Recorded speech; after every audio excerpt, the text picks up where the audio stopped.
おはようございます。おはようございます。今日は調布に来てるみたいですけど。はい、レコード聖地巡礼第6弾。今回向かう場所はですね、フジロックです。フジロック97。フジロックといえば今苗場っていうイメージついてますけど、今やいろんな意味で伝説になっている97年のフジロックフェスティバルの会場っていうのが河口湖畔の天神山スキー場というところにありますので、フジロックフェスティバルの聖地を巡礼してみたいと思います。これがですね、実は当時のオフィシャルパンフレットです。フェスでこうパンフレットっていうのもまたすごい懐かしい感じがしますけどね。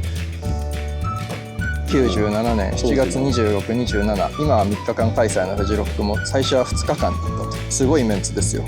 初日のトイレッチリ、セカンドステージはエイフェックスツイン、イエモンがいて、電気グルーヴがいて、レイジー、フーファイ、今だったら鳥間違いなしですけど、今日は駅前に来てますけど、車で移動していきたいと思います。97年の第1回フジロックといえば、日本の大規模野外ロックフェスの出発点であると同時に台風直撃で2日目が中止という、そんな過酷な環境も語り草になってますよね。今回ロックファンにとっての聖地ということで天神山に向かいたいと思います。行くにあたって調べたら、フジロッカーズオルグ。はいはい、フジロッカーズオルグ。それでかなり募集したんだよね。フジロッカーズオルグは結構古参のフジロックファンにとってはもうおなじみのサイト、ファンブログ的な感じ。それの前身にあたるサイトみたいのが97年から存在していて、リアルタイムで現地の情報を発信していくっていうサイトがあったんですよね。日本初の本格的な野外ロックフェスティバルなんで、それに向けてのいろんな準備のワクワク感とかそういうのもありつつ、でも徐々にやっぱり台風の情報とともにだんだん暗雲立ち込めてきて、今でこそもう野外フェス、夏フェス当たり前になりましたけど、当時はみんな全くそういう知識もないんで、みんなすごい軽装だし、雨具も持たずに会場近くの道路で野宿したりとかそういう人もいたらしいですけどね。今日も結構ちょっとパラパラ雨が降ってます。そうですね、そうなんですよ。すでにパラパラ水滴がついておりますよ。ネット黎明期の97年に会場の悲惨な状況さえも現場から発信し続けたフジロッカーズオルグ。今では当時を知ることのできる貴重な資料です。ネットには当時の体験を綴った個人ブログも結構残ってたりします。僕も2002年からほぼ毎年のようにフジロック行き続けてますけど、それでもやっぱりこの初回の天神山っていうのはもう当時から伝説でしたからね。フジロッカーとしてはですね、天神山の雰囲気を一度味わってみたいというのはあるんですよ。今天神山スキー場と呼ばないみたいで、富士天スノーリゾートかスキーリゾートかっていう名前に変わって、で夏場も基本的には週末夏のアクティビティができるような施設として営業しているという感じなんですね。高速入り口へ斜め左方向です。調布インターから中央フリーウェイに入ります。パンフを眺めつつ河口湖方面へと飛ばす我々。フジロックの思い出話が止まりません。田中さんは結構20年くらい行ってるわけで、はい、やべえ雨とかそういうのやべえ雨はあったけど、97年に比べたらもう本当にもうどうってことないって。一番やばかったのは2003年はね、ずっと雨だったんですよ。そこまでまだ雨に慣れてない状態だし、お金もなかったから今みたいにゴアテックスのいいレインコートなんて買えないわけですよ。だから100均の雨がっぱみたいなの着てたらやっぱどんどん染みてきて体温奪われてて、山だから寒いんですよ。ガクガク凍えながら、とにかくもうあったかいうどんとかラーメンとかそんなばっかり、それのマックス版が97年のフジロックだったんだろうな。川口湖方面へ斜め左方向。さあ、渋滞で遅れたものの河口湖に到着しました。高速を降りてとりあえず河口湖駅付近に行ってみることにします。お盆もあるのか駅前はかなり賑わっています。本当にフェスがやってるみたいですね。当時もこのロータリーからフジロック行きのシャトルバスが出てたのでしょうか。駅前のコンビニで小休憩を取り、いざ会場へと出発です。ここからだいたい車で30分くらいで着けるみたいなので、なので1時半くらいかな着くの。1時半に着くとタイムテーブルは1時半はハイローズか。ハイローズです。ハイローズで始まるっていうのもいいんじゃないですか。ヒロとマーシーを見に行きましょう。さあ、聖地天神山はもうすぐそこです。 SNS で有名なあのローソンを通過しました。会場までの BGM はフーファイ。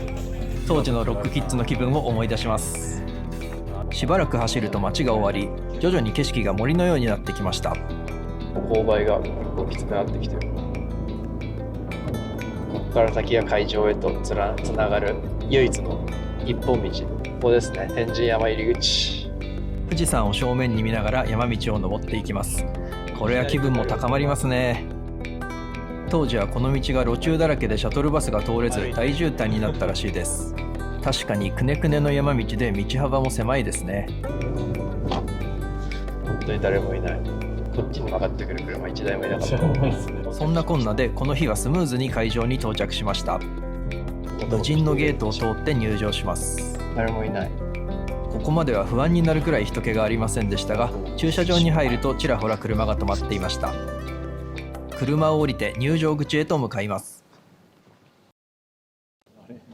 それチケットのとこだけしか空いてないらしい。ここら辺にやっぱ入り口があったのかな、当時のゲート。その辺に。これが当時のゲートの様子。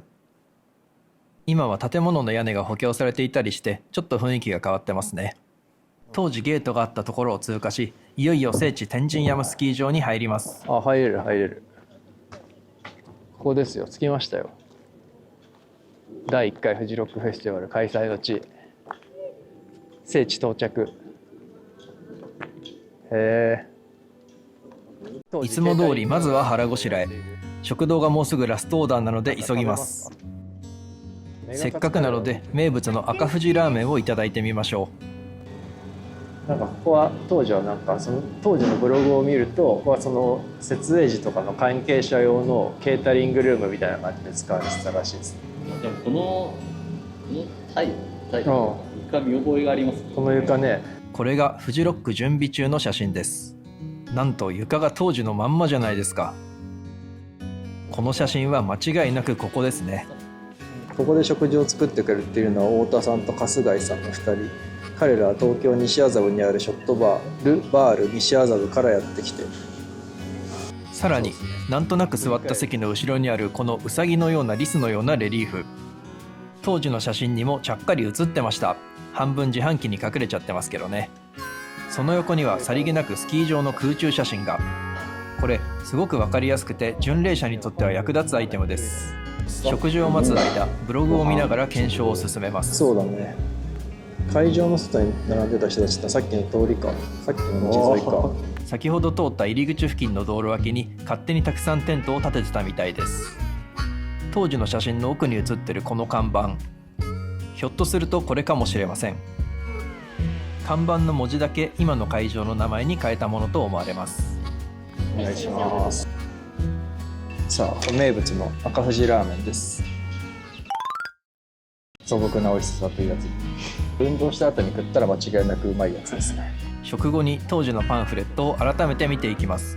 ちなみにこれフリマサイトで買いました。当時は今いる食堂の外で販売されていたようです。なんとも不思議な気分ですね。持ち時間も当時短いよね。まず最初のバンドたちはみんな30分、ステージ上で映画が上映される予定だったっていう。トレインスポッティング、秘密の花園など富士映劇みたいなのがありますよ。ある毎年あって、まあその中が原点がここにあるわけです。いやー、まあ柴田君見たかったな。今日これメザニンの T シャツですけど、この頃まだマッシュメザニン出してませんからね。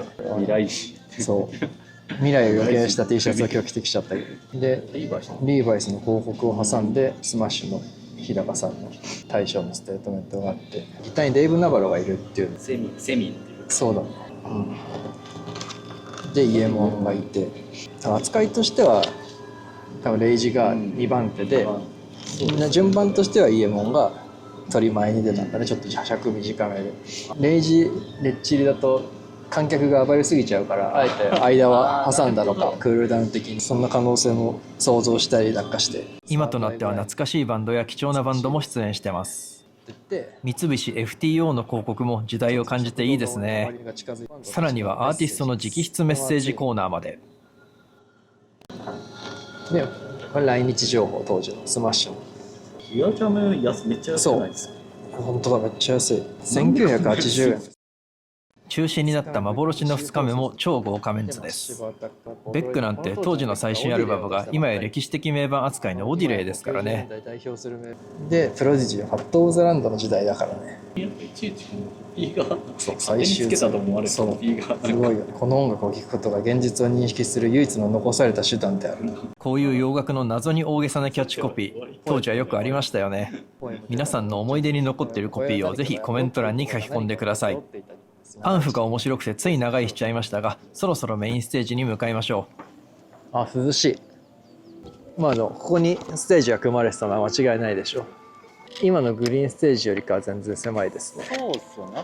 この裏側がだから多分その関係者用のなんかいろんなエリアだったんだろうね。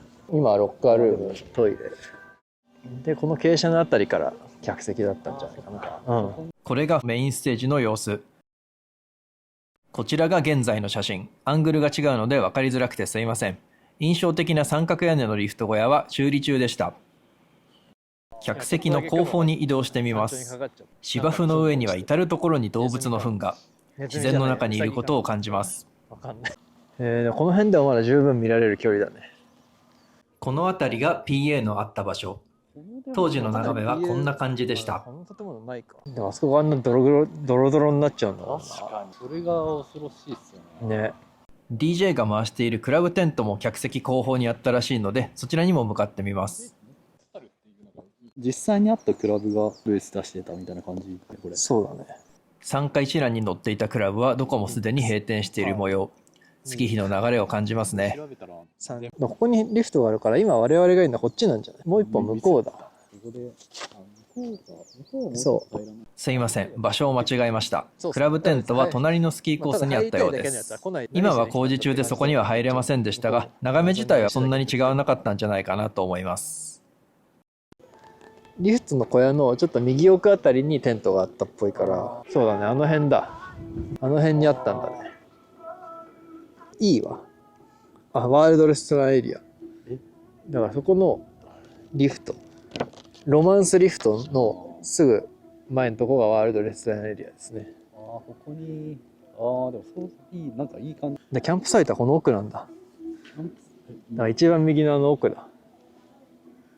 セカンドステージのすぐ脇じゃん。あっちにセカンドステージがある。そう、今多分奥の方になんか赤い重機みたいなのが止まってるけど、キャタピラーのついた。多分あの辺の奥に今サバゲーのフィールドがあるんですけど、そのサバゲーフィールドのところが当時はセカンドステージがあったっていうことですね。ね、そこから行けんのかな。ボードウォークみたいなのがあるから。森へと続くボードウォークを通ってセカンドステージに向かいます。苗場のフジロック会場にも長いボードウォークが整備されてますが、それに通じるものを感じます。そしてここはワールドレストランの裏側にあったバーベキューエリア。なんと水道が当時と一緒じゃないですか。あ、でもあれ、サバゲーの。そうだね、そうだ。富士フォレストフォース、略して F3。当時はそもそもサバゲーフィールドだったのかなんだかもわからないです。でも明らかに何かそこはなんかそういう平らなエリアだった。バーベキュー場だったのかなかわからないですけど。あれがサバゲーフィールド。近いね、そうしたら。メインステージ見えちゃうくらいの距離感。やってるんじゃない？声するもんね。あ、打ってる。今本当だ、完全なる戦場になってますよ。セカンドステージ。かなり本格的だね。タイムテーブルを見ると。この時間、今3時15分。ボーダムズじゃん。もうボーダムズがちょうど始まった頃、最高じゃん。セカンドステージからリフトを挟んだ反対側がキャンプサイトでした。苗場のキャンプサイトもスキー場だから傾斜してて結構大変なんですよね。天神山もスキー場なので、それはやはり同じです。水場のすぐ近くにレストランエリアもあって。そう、このレストランの中で、そうだ、なんかね、今も現存しているアフリカ料理って書かれてるやつですよね。中目黒にあるクイーンシーバさんっていうのは今も営業中らしいので、ちょっと今度行ってみたいですね。東京帰ったら行きます。そうですね。動画の最後でクイーンシーバさんを訪れてますので、どうぞお楽しみに。ワールドレストランって今はもうなくなっちゃったけど、苗場のフジロックでもずっとあって、そこにあったフランス屋台のチキンソーテとフレンチフライセットっていうのが俺大好きで、毎年5食くらい食べてたんですけど、あれ本当美味しかったからな。今思えばフジロックってこういうフェス飯の元祖みたいなところもありますよね。チキンソーテ覚えてる人いませんかね。チキンソテーじゃなくてチキンソーテだったんですよ。セカンドステージは今のフィールド・オブ・ヘブンくらいの規模だと思います。当時のラインナップもかなり熱いですが、今は熱いバトルフィールドに生まれ変わっていました。ここにボアダムスとか電気グルーヴが出たんですね。で、エイフェックス2もここに出たんだね。当時のそのブログみたいなのを読むと、ステージ上に謎のなんか小屋みたいのが立ってて、でおそらくその中にリチャード本人はいるらしい。でも本人の姿一切見えずに、リチャードのお面をかぶったダンサーみたいのがただ踊ってるだけみたいな。主要なエリアはひとまず巡礼コンプリート。まだ行っていないメイン下手のファミリーエリアに向かってみることにします。改めてマップを見てみると、ふと気になるものを発見。こいつね、これは誰なんだろうっていう。誰の絵なんですかこれ。でもなんかこの絵見覚えがあるんだよな。そうですよね。これリリーさんじゃん。リリーさん。リリー・フランキー。リリー・フランキーさん。そう、はい、ほら、リリーさん。あ、本当だ。でも確かにリリーさんってだって昔クロスビートとか確か巻末の方にリリーさん絵描いてなかったっけ？あ、そうなんだ。これクロスビートの編集だもんね。そうだ。後ろの方に書いてあるんですよ。だからここにリリーさんいるんだ。イラストの謎が解けてすっきりしました。戻ってきました。さあ、再びメインステージ前です。富士山ちょっと見えてますよ。富士山にかかる雲がなんとも幻想的ですね。いや、これメインステージからは本来綺麗に富士が見えたんだろうな。これこそまさに。そうですね、富士ロック。そしてステージ脇のファミリーエリアに到着です。ここは普段から子供向けのエリアのようです。フジロックの時は子連れの方はいらっしゃったんでしょうか。振り返ると、そこには地獄と化したと言われるシャトルバス乗り場が。明かりもないところになんかものすごい大群衆が溜まっていて、ここはなんだかわかんないけどどうやらバス乗り場らしいみたいな感じでみんなここに来て、ここなんですか。ここを人が埋め尽くしてたらしい。止まったバスにみんなもうバーって群がって大変だったらしいですよ。せっかくなのでスキー場の頂上からも会場を眺めてみることにします。向こうがもう樹海だね。富士の樹海。天気が良ければこの辺で寝そべりながら見たりするのもいいけどね。また少し雨がパラついてきました。帰る前に一旦テラスで休憩を取ることにします。たまたまこの休憩に立ち寄ったこの2階のテラス席みたいなところにも当時のブログにも登場してました。ダンステント用の飾りをここに置いていたみたいです。厳密には今いる場所とは逆サイドのテラスがその場所だったようですが、当時はそこでインタビューなども行われていたようです。まだ前日、数日前かこれ、こんなに晴れてたんですね。富士山も綺麗に見えてます。フジロックは毎年首に下げられるタイムテーブルをくれたんですが、今日はそれを家からある分だけ持ってきました。今はアプリになってしまったので、この存在自体がもはや懐かしいですよね。2345 2005年まではちっちゃかったんです、サイズが。2006年からほら大きくなって久しぶりに出しますよ。2002年やってるけどね。これ実際現場で使ってたからね、バリバリ綺麗です。横向きだったっていう。見にくい。そうタイムテーブル横向きだったんで、今だと信じられないけど時間とともに右にずれてくる。今俺も広げて思い出した。そういえばそうか。レッドマーキーはレッドマーキーだからなんかちょっとまだ試行錯誤の跡が見えるっていう。これ深夜が縦になってる。深夜だけ縦なの。この年はプロディジーが取り、いやーでもでホワイトジョージ・クリントン、これはね最高だったな。ファンタデイク。もう長くやりすぎてステージの照明では電源落とされてもう演奏し続けたっていう伝説のライブです。これこのアレックエンパイアで窒息死しそうになるっていう。それがこの話なんですか。そうです。ポッドキャストの忘れじのアレックエンパイアっていう回がありますんでよかったら聞いてください。2003年横かなまだ感じだから。縦になってるこの年からちゃんと縦ですか。縦になりました。でもこれだとやっぱステージごとのやつが横並びになってないから、これはこれで分かりづらいっていう。毎年試行錯誤してるんだなっていうのがこうやって見ると今まで考えたこともなかったけど、この年から綺麗なあれになった。おなじみのやつに2005年からですね、このスタイルができたのは。やっぱこれ圧倒的に見やすいよね。慣れ親しんだこのスタイルは2005年からだったんですね。97年から2001年までもこういうタイムテーブルはあったんでしょうか。ご存知の方はぜひコメント欄にお寄せください。気づいたら場内の BGM が止まっていました。そろそろクローズっぽい雰囲気です。今がちょうど5時10分ですね。ちょうどじゃない。もう0時が終わる頃だよ。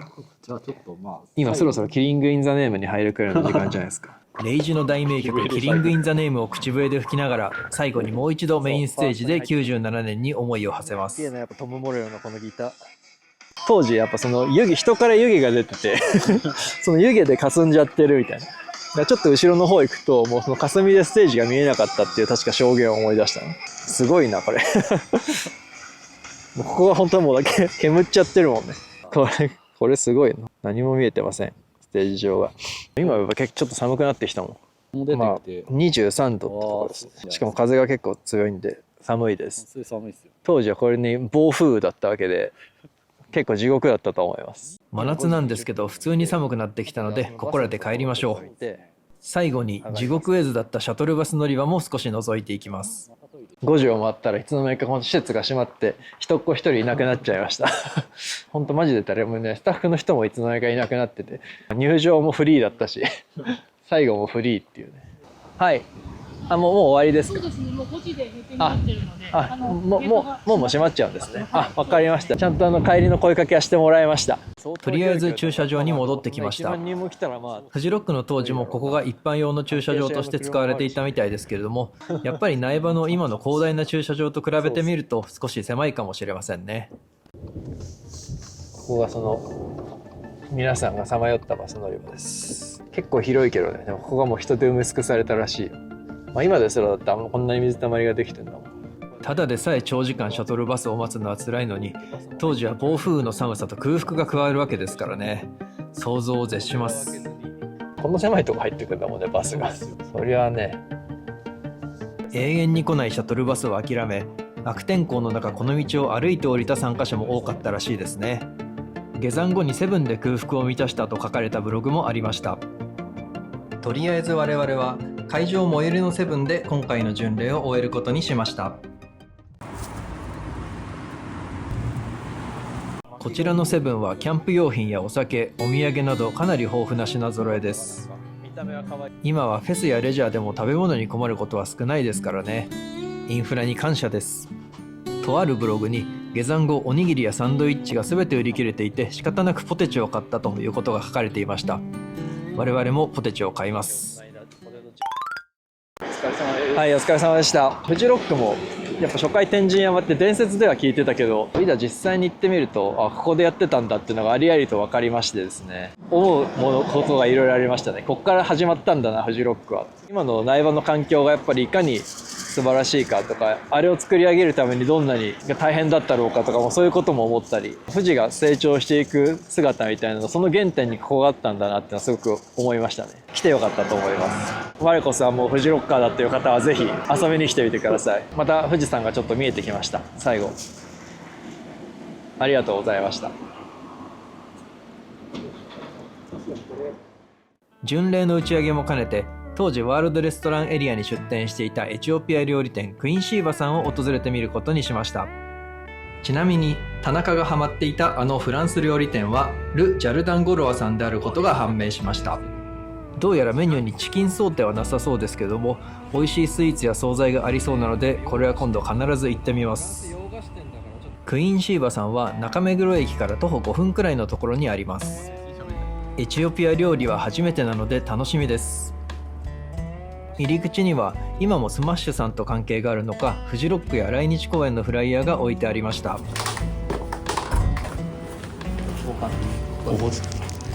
メニューはこんな感じです。とりあえずエチオピアビールをオーダーしました。このインジェラという酸っぱい蒸しパンみたいなやつがメインのシチューととってもよく合います。食後に店主のソロモンさんから当時の話を聞くことができました。97年のフジロックは初めは天気が良くて富士山も綺麗に見えて、会場内を鹿が歩いたりして本当に天国のようだったということでした。その一方で会場の頂上にテントを張っていたけど暴風雨で売上金もろとも吹き飛ばされてしまったというバッドなエピソードも教えてくれました。地面の状況が悪すぎてテントのある場所まで登っていけず、後日探しに来てくれと言われたけどそれも行かなかった。今掘りに行ったら 1% くらいの確率でお金が見つかるかもよと笑っていました。実はソロモンさん、ワールドレストランエリアのお店全体を束ねていた方で、フジロックで20年間やったけど大変だから20年で一旦区切りをつけたそうです。でもまたやりたい気持ちは終わりのようで、実は今年やろうかと思ったんだけど間に合わなかったとおっしゃってました。ひょっとすると来年あたりワールドレストランの復活があるかもしれませんね。ちなみにソロモンさんに言われたんですけど、田中がなんか当時クラブテントに出店していた西麻布328のまっちゃんという方にすごく似てるということらしいんですが、果たしてどうなんでしょうか。そんなソロモンさん、97年の富士は大変な思いもしたけど、それでもとにかく97年が最高の思い出なんだということを力強く語ってくれました。それがなんだかとても嬉しかったですね。それでは最後にメインステージから見えた雲に包まれた富士山とともに今回の動画を終わろうと思います。ご視聴ありがとうございました。チャンネル登録お願いします。